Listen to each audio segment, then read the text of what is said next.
The clerk told the agents she had been waiting for them. As a matter of fact, her comment to me was, I was sort of wondering when the police would come by and ask about this guy. It's right here. One of their renters, a man named Jones, was up to no good, she said. It's creepy. The clerk remembered. One night, Jones left his locker open with the light on. Lock-picking tools. When she went to shut it off, she saw what she thought were burglary tools. Locked up my home. When shown DeBartolaben's picture, the clerk identified him as Jones. Yeah, Mr. Jones. This man. Go get a warrant, call for backup. Investigators believe they may have found DeBartolaben's printing plant. They obtained a search warrant and returned to the storage locker.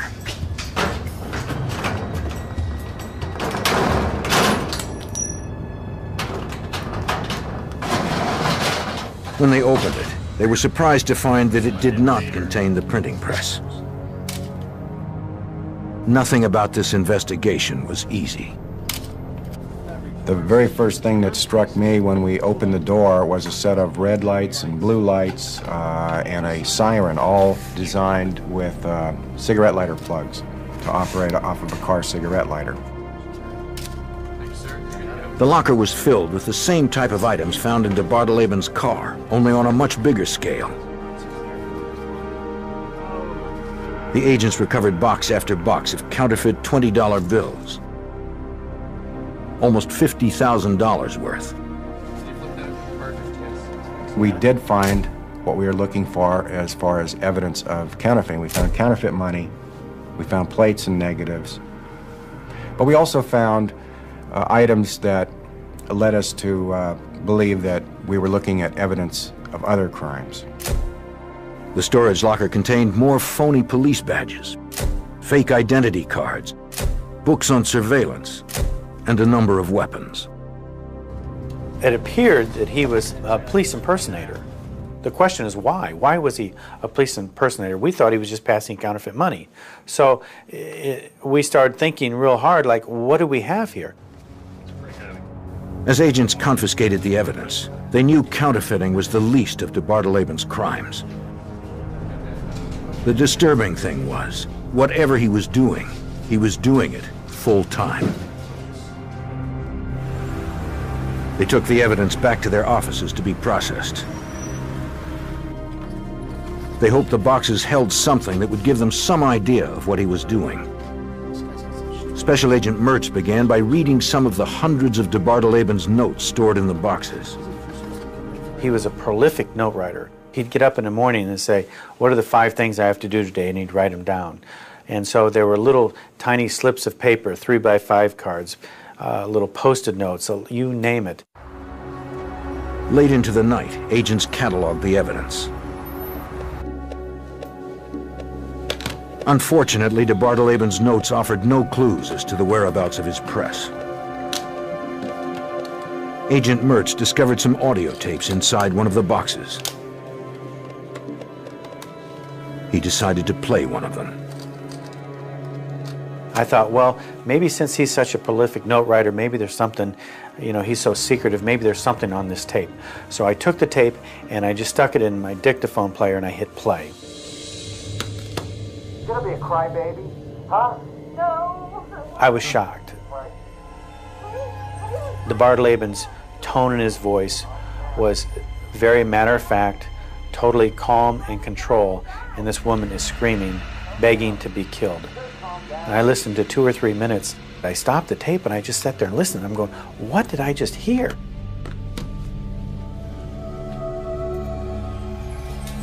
Later that day, Mertz played the tape for the other agents.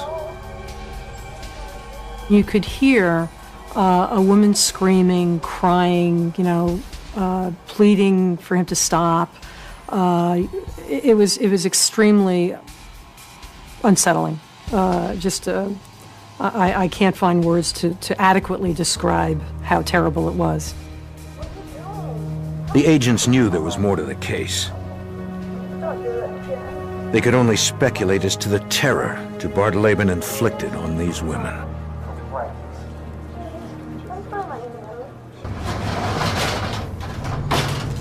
The Secret Service was sifting through evidence found in a storage locker rented to James Mitchell de Bartoleben. They had caught him passing fake bills, which they suspected he had printed himself. They still had not found his press, but had uncovered a chilling audio tape in which a woman was begging to be killed. Evidence de Bartoleben was involved in something far more sinister.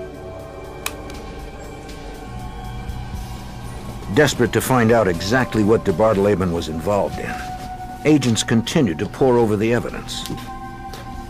They recovered hundreds of receipts from the storage locker, a few of them from other storage facilities. Special Agent Greg Mertz found a telling piece of evidence. One of the significant things that I found was a postal money order receipt made out to a moving and storage facility in Manassas, Virginia. The manager of the facility said she was leasing a locker to a J.R. Jones, who worked for an electronics company. Jones was one of de Bartoleben's aliases. Special Agent Mike Stevens again obtained a search warrant. We found a storage unit and took the lock off it and opened it up. And as I recall, the Manassas storage unit was what we would call the mother lode. Agents opened the locker to find at last de Bartoleben's printing plant. A multilith 1250 offset press. Weighing almost 500 pounds, it was partly dismantled and surrounded by nearly $250,000 in fake $20 bills. Inside the locker, agents found a small arsenal of handguns and knives. The search also turned up what the agents called kits. They consisted of medical tape, pieces of rope, and lubricating jelly. As they looked farther, agents made a disturbing discovery. Photographs of women in sexually compromising positions. Hundreds of photographs. Some of the women had ligature marks on their wrists and tape residue around their eyes, indicating they had been tied up and blindfolded. We became very alarmed when we saw the police equipment and the pornography, which included photographs, not professionally done, but photographs, home photographs, if you will, of naked women, and there was a lot of it. And from the photographs, I mean, you really couldn't tell if these were willing partners or not. But when you put the whole thing together, the entire context of what you found, it did not give you a good feeling. The locker's contents were moved to the Washington field office.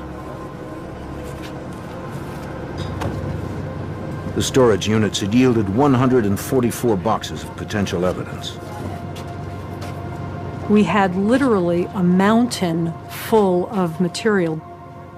We had 30, 40 road maps, and some of them would have an X marked somewhere on the map, almost like a treasure map.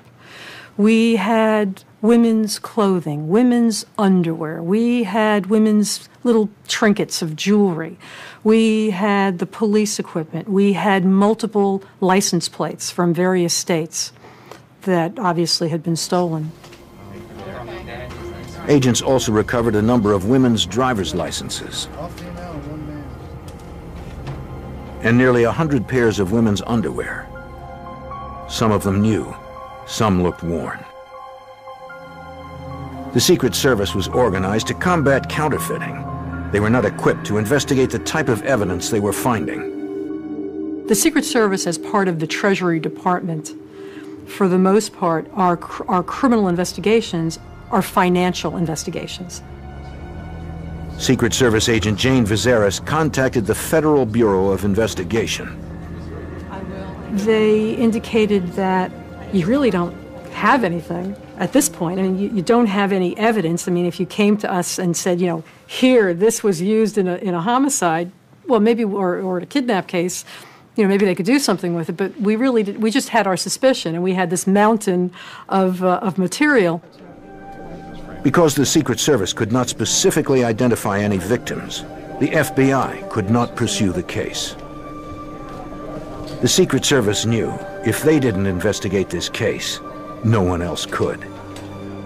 It was extremely unusual and awkward because typically you have a crime and you solve the crime. Here, we believed we were looking at a lot of evidence, but we had no clue what the crime was, or where the crime occurred, or when the crime occurred. But we all had very strong convictions that certainly crimes had occurred. Believe me. The agents approached the assistant director about having the Secret Service investigate the case themselves.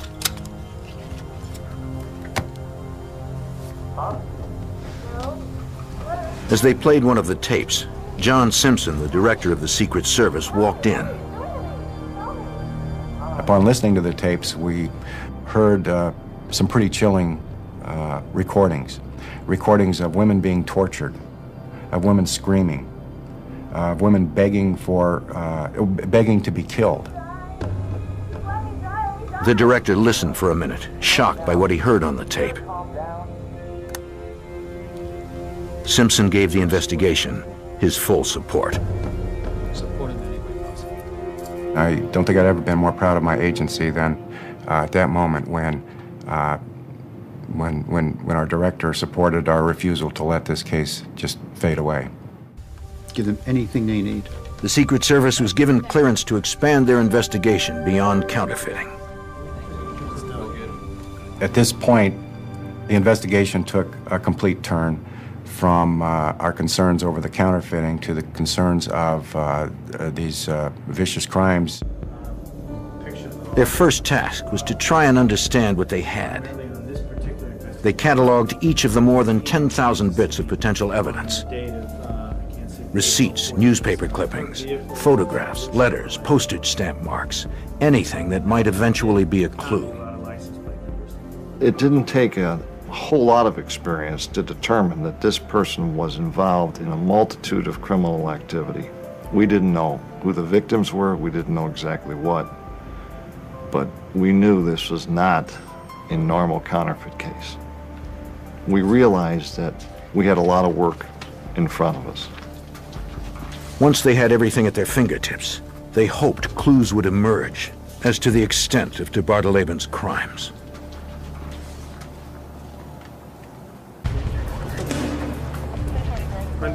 For years, the Secret Service tracked a counterfeiter through over 30 states. When they finally arrested James Mitchell de Barteleben, agents found a storage locker that held evidence of more sinister crimes. They began to piece together the mountain of evidence found in de Barteleben's storage lockers. They wanted to find out exactly what they had. Special Agent Jane Vizera supervised the effort. All we wanted to do was to be able to identify what we had in a coherent manner so that we could try to coordinate this with the rest of the law enforcement community to see if it somehow matched any of the unsolved cases that they may have had. One of the aspects of what we did early on was to try as quickly as we could assess what we thought he might have committed. And we did that by, of course, looking at the totality of the evidence we had, but also he was an incessant note taker. Through his meticulous record-taking, including the notes and the receipts he kept, agents were able to make a timeline of de Barteleben's travels. They also used the notes to better understand the type of person de Barteleben was. He had lots of notes, handwritten notes that he wrote about himself, about how to make himself appear more presentable, more attractive to women, how to make himself appear more important, sitting in a bar, how he should sit, how he should look, what he should say, all of those kinds of things.